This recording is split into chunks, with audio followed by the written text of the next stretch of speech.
Salut les gars, dans cette vidéo, on va changer simplement le cadran de cette montre par celui-là. Donc ce sont des cadrans que j'ai moi-même peints. Donc du coup, on me demande souvent où les acheter. Bon bah vous pouvez pas les acheter. Pourquoi? Parce que c'est moi qui les réalise simplement. N'oublie pas de mettre un petit like frérot, ça fait du bien. Et si justement tu as des remarques ou quoi que ce soit concernant cette vidéo, mets-les en commentaire pour améliorer toujours mon contenu. Et je te dis, je te dis de t'abonner.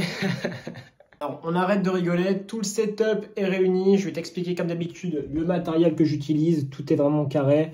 Je vais t'expliquer également pourquoi en fait j'ai deux petites pincettes comme celle-ci. En règle générale, on me dit pourquoi, laquelle acheter quoi, celle de courbée ou celle de droite. En fait, j'ai envie de te dire, ça va dépendre de toi, ça va dépendre de ce que tu aimes. C'est-à-dire que moi, parfois, j'aime bien la courbée, parfois, j'aime bien justement la droite. Et en fait, tu es obligé d'en acheter une parce que comme tu peux le voir, les aiguilles d'une montre, bon bah ça a besoin de précision. Et comme tu peux le voir, mes doigts sont gros. Donc forcément, tu seras obligé d'acheter une petite pince comme celle-ci.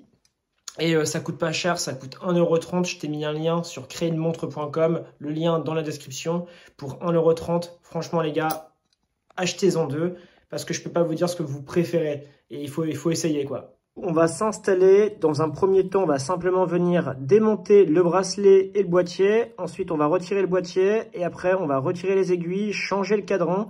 Et tu verras, tu as une petite particularité sur cette montre parce que c'est vrai qu'elle est un petit peu embêtante. Tu verras la surprise. Du coup, là, on est parfait. Dans un premier temps, qu'est-ce qu'on va venir faire? Alors, c'est simple, dans un premier temps, tu dois retirer le bracelet de ta montre. Sur ce type de montre, bon bah c'est simple, tout est avec des vis, super. Donc du coup, tu retires, tac, la première vis, tu la tires.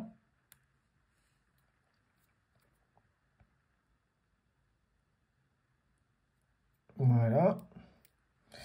Donc c'est assez intéressant parce qu'en fait, tu as deux vis, tu as celle-ci et tu as celle-ci. Donc c'est en deux temps. Donc tu n'es pas obligé également de retirer totalement le bracelet, c'est-à-dire qu'en fait, tu fais une partie. Et ensuite, tu auras directement accès au boîtier. En fait, la priorité, c'est d'avoir un accès, on va dire, tranquille au boîtier de ta montre.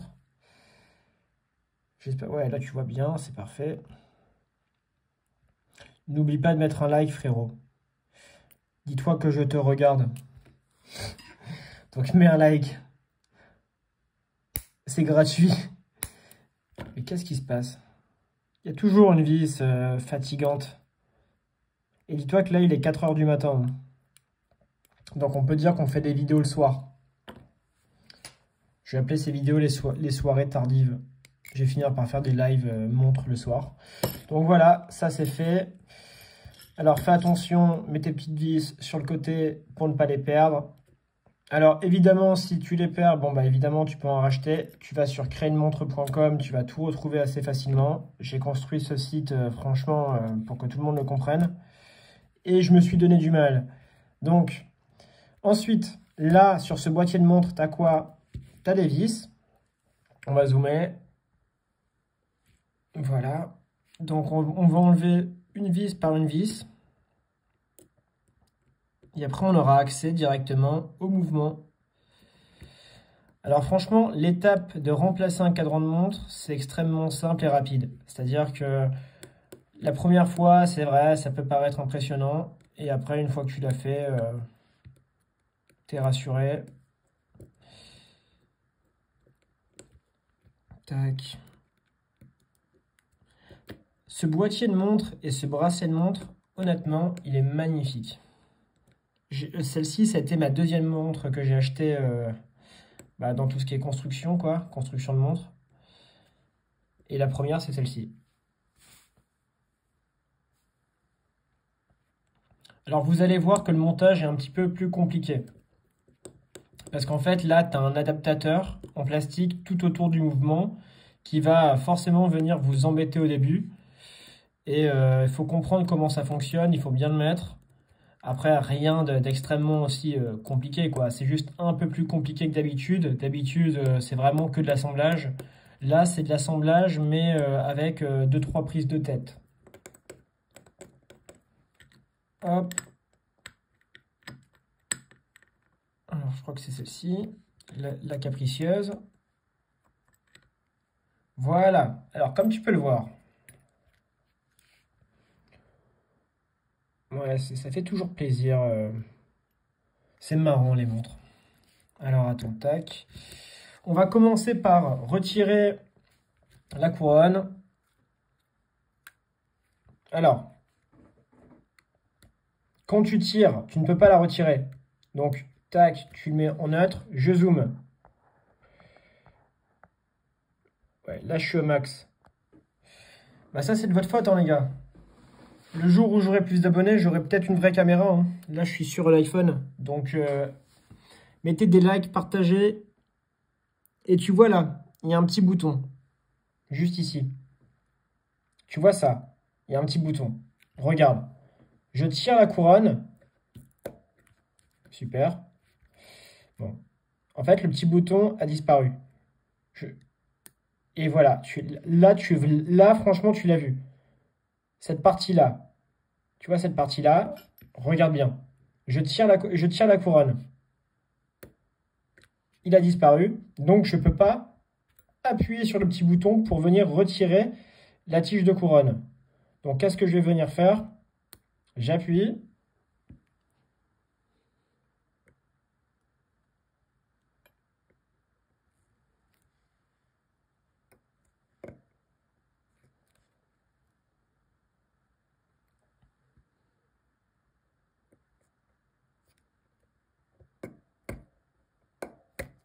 Voilà.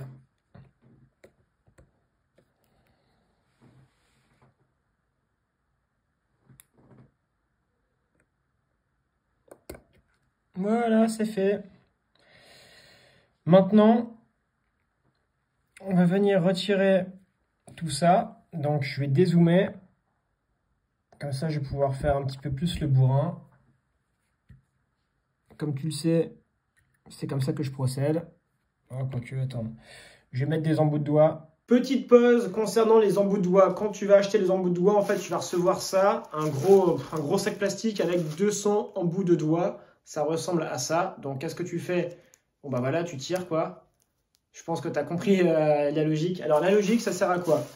Je vais t'expliquer à quoi ça sert. En fait, concernant ton cadran de montre, quand tu vas prendre un cadran de montre, en fait, bon, moi, je l'ai peint, donc c'est différent. Mais quand tu ne vas pas le peindre, etc., le simple fait de mettre ton petit doigt sur le cadran, ça va faire une tache, et là, irrécupérable, parce qu'en fait, il est pollué. C'est ce qu'on dit. En fait, on dit il est pollué, c'est-à-dire qu'enlever une trace sur un cadran, c'est extrêmement compliqué. C'est pour ça qu'on met des embouts de doigts. Moi, je mets des embouts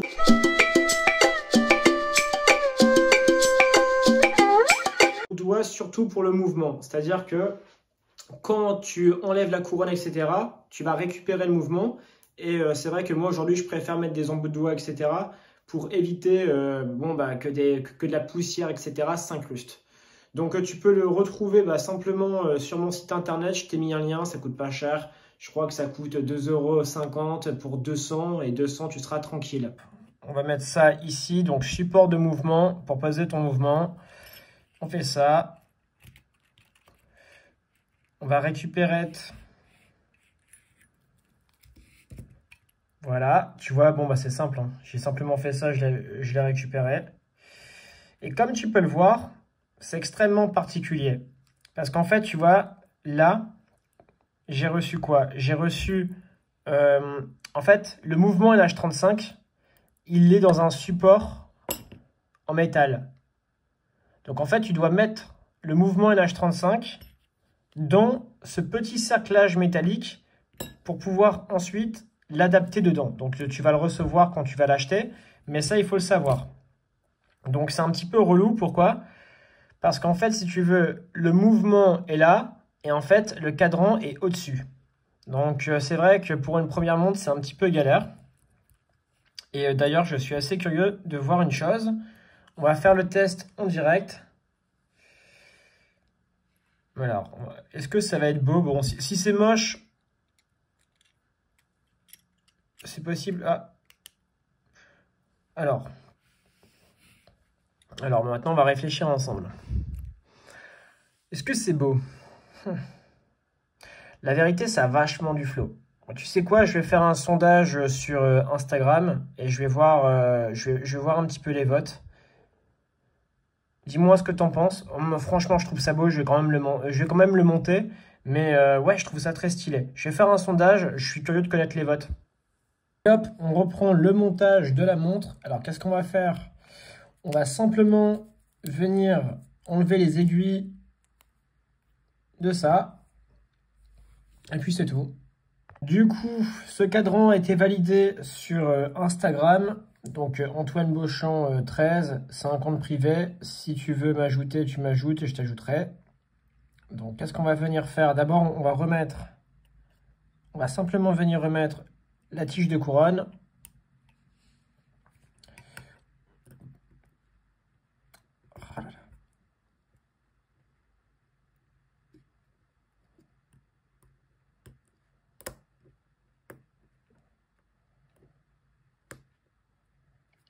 Voilà. On prend ça. Ça. Donc c'est simple, hein. En fait, tu viens vers le bas. Comme tu peux le voir, c'est deux petits picots comme ça. Donc en fait, tu fais ça, paf, et ensuite tu vas venir comme ça pour enlever les aiguilles. Je te l'ai montré en direct. Simple et efficace. Ensuite, on va venir retirer le cadran.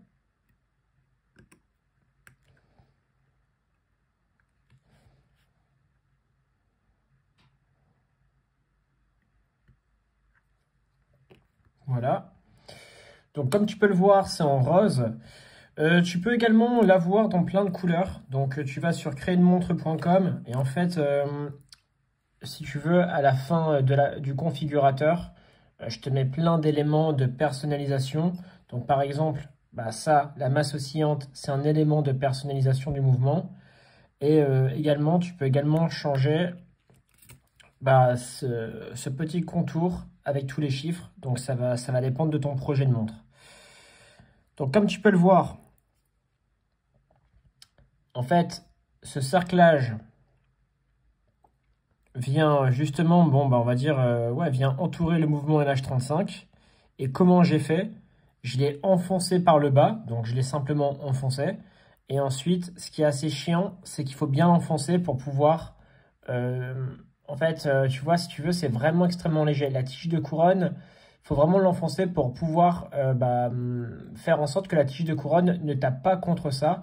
Donc c'est vrai que c'est vraiment pas forcément le top du top en matière d'installation pour une première montre. Mais si j'ai réussi, tout le monde peut le faire. On va zoomer. Ensuite, alors dans un premier temps, on saute une date, toujours. Donc voilà, paf, la date est sautée, on enfonce le cadran.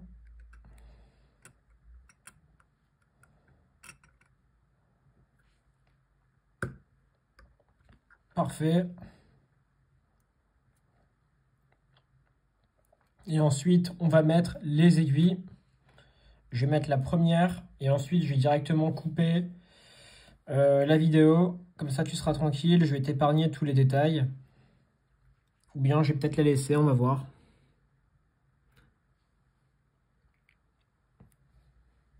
Donc, c'est pas compliqué, hein.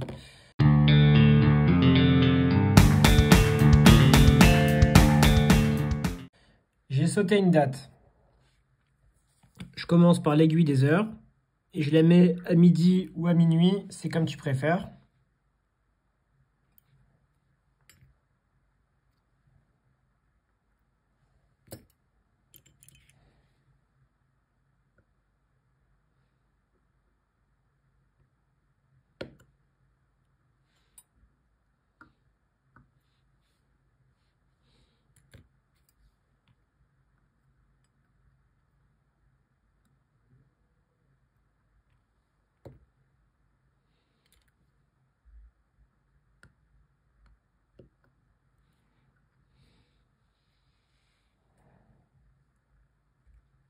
Mince. Ouais, alors c'est une galère. Faut vraiment faire attention. Pourquoi? Parce qu'en fait, comme tu peux le voir, le support en aluminium, c'est en V. Donc ça, c'est chiant. Je vais le remettre tout de suite. Du coup, comme tu peux le voir, l'aiguille des heures, c'est bon, je l'ai mise. Je viens également de déposer l'aiguille des minutes parfaitement. Alors regarde, comme tu peux le voir, c'est incroyable à quel point les embouts de doigts, franchement, je les ai à peine mis, ils sont déjà jaunes. C'est juste un truc de ouf, quoi. Ah. Ouais, tu vois là, j'ai un petit peu mieux réglé l'aiguille des minutes. Je vais la remonter.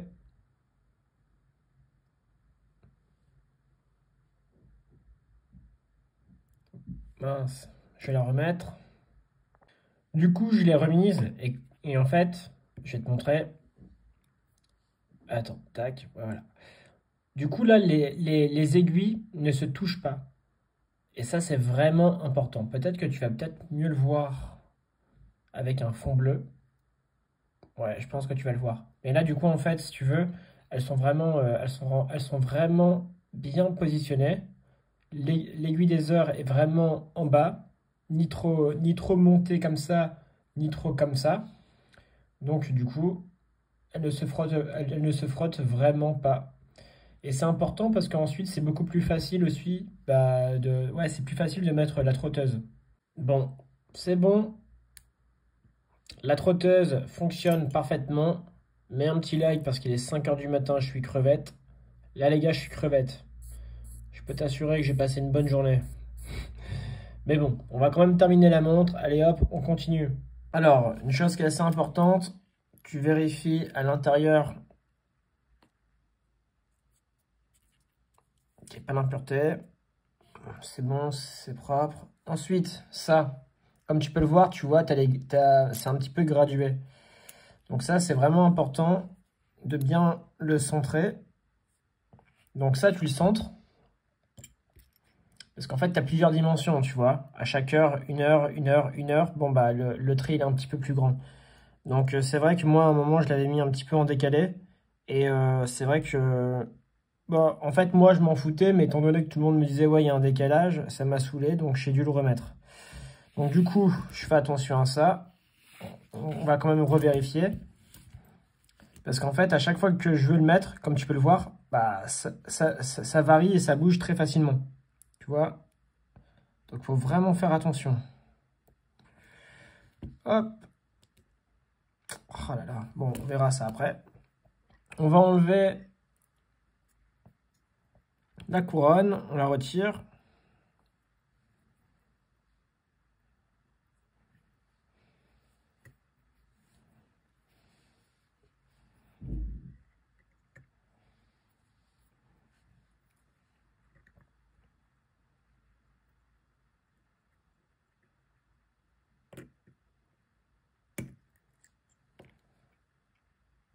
Je l'ai retiré. Et maintenant, ah, tu sais quoi? On va voir si ça c'est bien. Alors, est-ce que c'est bien mis? Non, c'est pas bien mis. Ah, j'aurais monté une montre en mode bourrin, les gars. C'est-à-dire que là, c'est vraiment à l'ancienne. Je suis obligé de faire tout à distance. Bon, je le précise, hein. Je le fais en mode bourrin parce que je suis en vidéo. Je peux pas me permettre... En fait, je peux pas vraiment me concentrer en vidéo, les gars. Mais dans la réalité, c'est pas comme ça que ça se passe. C'est beaucoup plus carré et propre. Alors, ce qui est embêtant, c'est que j'ai pas encore trouvé un joint d'étanchéité pour pour ce type de... Attends, je regarde. Ah ouais. Tu vois, du coup... Attends, je vais te montrer un truc assez intéressant. Je fais attention parce que j'ai pas envie de renverser. Tu vois? Ah, quoique, si, t'as un joint d'étanchéité. J'ai dit une bêtise. On a bien un petit joint d'étanchéité qui fait extrêmement plaisir. Donc du coup, on va même pouvoir faire un test. Attends, je regarde. Et ouais, et t'as aussi un joint d'étanchéité par rapport à la couronne. Donc on fera un test un jour. le test d'étanchéité de la montre. De toute façon, je suis assez rassuré, hein, les gars. À partir du moment où il y a 2 joints et que c'est bien fermé, ok, bon, tu vas pas aller à 1 km sous l'eau, mais une douche, le robinet ou la piscine, franchement, aucun problème. Ok, je regarde. Est-ce que c'est bien mis? Alors.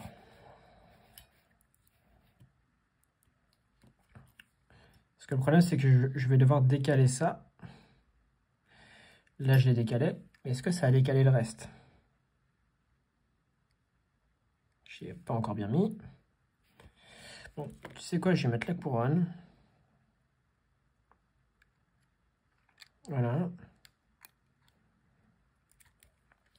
Du coup, on est comment? Du coup, tu vois, il y a un léger décalage. Ça, c'est décalé. Donc, c'est relou. Je retire la couronne et je vais tout réajuster. J'enlève la caméra, les gars. Sinon, la vidéo, elle va faire 3 heures. C'est bon. Terminé. Dis-moi ce que t'en penses. Franchement, je la trouve vraiment magnifique. Pas se mentir. C'est une très jolie montre. Je trouve que tu vois, c'était vraiment le cadran qu'il lui fallait. Ouais, franchement, c'était vraiment le cadran adapté. Alors, c'est vrai que j'aime beaucoup l'arbre sacré, mais je trouve que le cadran blanc comme ça, avec ses touches de rose et de bleu, c'est simplement magnifique. 6h42 du matin, autant te dire que j'ai passé une belle matinée, fin de soirée, tout ce que tu veux, quoi. Franchement, la montre, je suis vraiment content et ravi. Merci à PureVPN, lien dans la description. N'oublie pas de t'abonner, de mettre un like et surtout si tu as des remarques d'amélioration, des questions ou quoi que ce soit, commentaires directs. Je vais évidemment tout prendre en compte pour toujours améliorer mon contenu. C'est une évidence et je te dis à la prochaine. Prochaine vidéo, je ne sais même pas ce qu'on va faire. Logiquement, je dois réparer un mouvement NH34. Je dois remplacer une pièce. Donc, je pense que je vais me filmer.